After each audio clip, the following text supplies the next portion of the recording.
Hello everyone, it's the Lord of Epiness here, hope you're doing well, and today I'll be playing as the Griffonian Empire in the Equestria at War mod for Hearts of Iron 4. However, I want to try something I have never been successful at before, and that's reforming the Empire as Lord Protector Ferdinand Dawnclaw, which you can get as a leader through this event. Long live the Lord Protector. Now, why have I never succeeded at this challenge before? Well, different from other options is the Griffonian Empire, which get war goals against your starting subject countries. As the Lord Protector, your only option is to declare war on every single one of them at the exact same time, without the option of declaring separately via war goals. After many failed attempts at this, because yes, I have failed at this a lot, I determined it is near impossible to hold against all of them while something happens that would allow for you to push them back. Because even if you do get the opportunity to finally eliminate all of them, then you will have to contend with a united Aquilia that is coming to beat your ass. Also, with no option of allowing with any of the former subjects to fight the rest with, you are really left with one option, which is to strike the weaker targets as quickly as possible. The major perk of this being that you do not have the equipment or manpower to garrison all of this land while fighting each of the remaining countries. And most of these countries will not join a faction and will instead be entirely allowing for a peace deal with most capitulations. After much thinking and failing, I determined that the best method of accomplishing swift capitulations was to create a light, self-propelled artillery division. Now, why light SPGs? Couldn't you make heavy tanks or even medium tanks and easily crush the enemy? The issue is that there is only so much you can do with a whopping 8 military factories.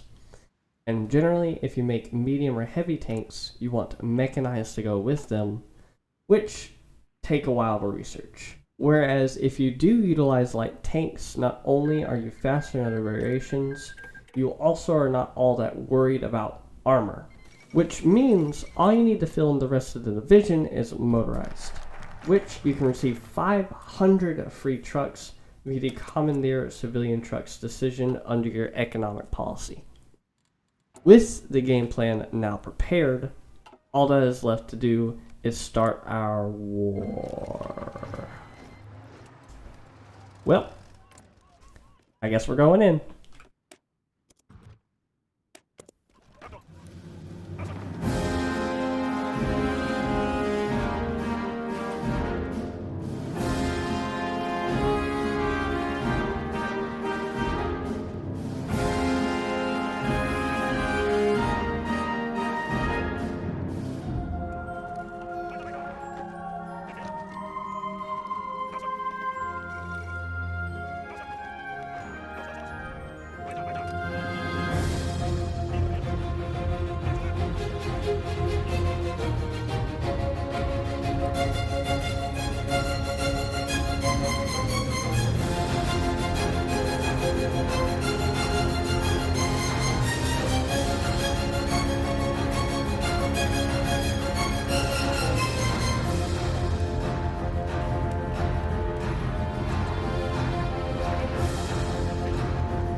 And as the proud soldiers of the Empire march on the last rebelling realm of the Empire, the barony of Angriver, I will bring this video to a close, as it just so happened, for the first time ever during this challenge, Aquiliate died to the Skyfall Federation and the Griffonian Republic, because those two nations happened to form an alliance, and when Aquilia went to war with Skyfall, they got absolutely crushed.